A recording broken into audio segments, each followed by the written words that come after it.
Yeah, but unfortunately for me, I don't make enough money to stock up on food like that. Even if I did, I'd have to do it the Walmart way. Even that's expensive, I'd be left on the road dead somewhere. Not really, because you know what the score is, and you know what is you already know what the potential is, and you can communicate, or at least you have the facilities to communicate. Whether you're willing to communicate or not, that'll be another story, because it'll probably be that with you knowing how to communicate, you can set up a radio station in your living room. It's probably the government that's going to come after you and say, hey, we want you to communicate this. Right. Well, being a ham operator... In return, we'll feed you for a couple of weeks. Being a ham operator, that is very true. That does happen. In Haiti, the first people to jump on there was the ham operators. Right. That's all over YouTube. And we were copying live transmissions from Haiti. It was on Ustream and also on, I think, 80 meters, but... ham operators are going to be very important when the time comes. Yeah. And they're already trying to regulate that now, even more than it already is. Right. Yeah, because they don't want people. They want to control the communications. In an environment of a disaster, one of the most valuable of the commodities is information. If you can get information to the right people at the right time, you have power. And they don't want anybody having power over them. And I say them because, they're the ones that are in charge. They're the ones that have created this mess. Yeah, it's not even a matter of having power over them. They don't want people to be independent. Yeah, because if you're independent and self-sufficient, they have no power over you. Right. But those were great points that both of you made, and it kind of ties into this whole survival situation and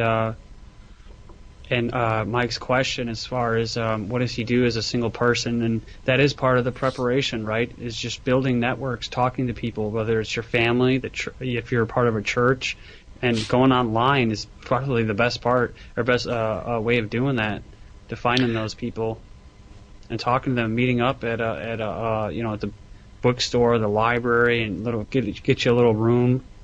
And just start talking about this stuff, having little plans and that, where to go, where would be the best place. And go there prepared. If you've got a computer, you've got the answers.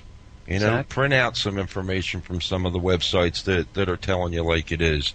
Look at there's must be at least hundreds of behind-the-scenes news agencies that have in print and as well as in audio and video form of exactly what's occurring versus what they're feeding us on the mainstream media.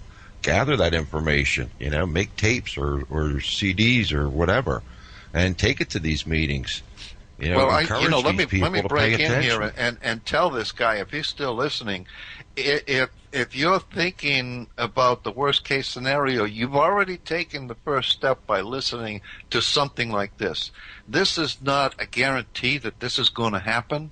This is a prediction based on an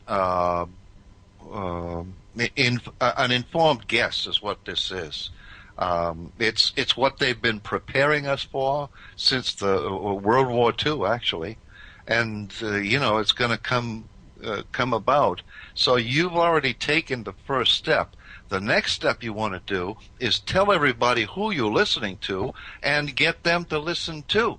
Right. Because from the smallest and the meekest of people will come a gem of an idea that nobody has thought about, and it will spread like wildfire on a network like this. Don't worry, we'll get better as it goes along. What do you think? I think it's going sounds good to me. And the thing is too that the people like us, doing this, we have other things we can do with our time. But we have a deep concern for our fellow man, and we're just average, everyday individuals. We don't have PhDs and MBAs and all that. We basically have our eyes and ears open, and we can see just from what they have in the mainstream media alone that what is going to be coming down is inevitable. It's not a matter of if, it is a matter of when. And, I've been watching what's been going on for like the past 25 years, and I've seen things progressively get worse, not better. And when you live in a progressive society like we're supposed to live in, things improve somewhere down the pike. Somewhere along the line, you have improvements. I've seen absolutely no improvements in any aspect of our lives. The cost of living's increased. The availability of commodities is getting less and less. I mean, all they're doing is entertaining us on the mainstream news and telling us everything's going to be all right, and yet we're not feeling it. Everybody has an insight. Everybody senses what is going on, but very few people care to confront it. Right. So it's about time that we started communicating to one another and getting prepared as groups, not as individuals, and pulling our resources together. One person cannot make it on their own, but one person with 5 other single people have a better chance. To do is be willing to communicate with one another and show the documentation, show the data. Gather that knowledge yourself and then share it with others. And if you got 10 people that are calling you a kook, you're bound to find one that's going to agree. You want to know what I was called a kook? In the 80s, I took an inventory of my IRA and 401k, and I said, geez, there's a lot of money here. And then I started projecting out, and I said, geez, almost everybody in the company is doing something like this. And then I started thinking, well, everybody in the state who works for somebody is doing something like this, saving something. And then I'm thinking countrywide, and I says, oh, my God, there's a fortune going into these places.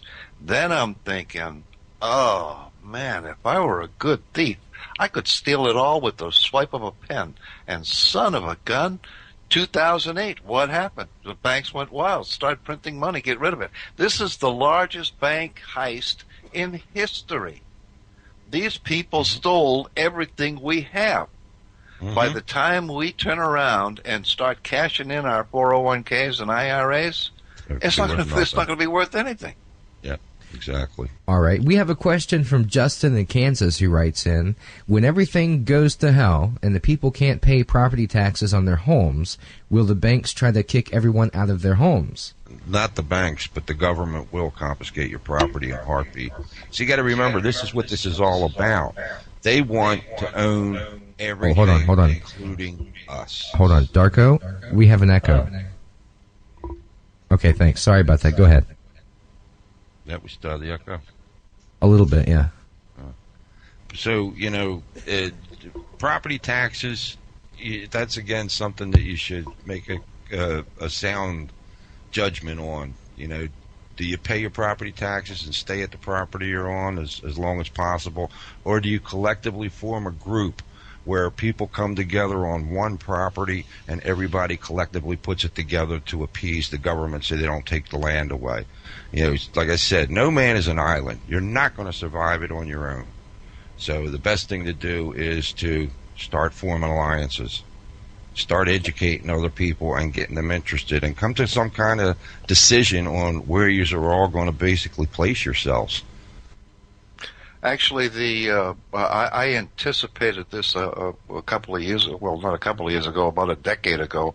I said the best position to be in is to have your mortgage paid for, owe nothing. And right. I've been doing that for about 5 years now. I've been paying it off, whenever I get some extra money, I throw it into the mortgage, and it actually saves me a lot of money, mm-hmm. interest payments. But I'm within $30,000, $40,000 of paying it off, and I'm telling every one of my friends, pay off your mortgage.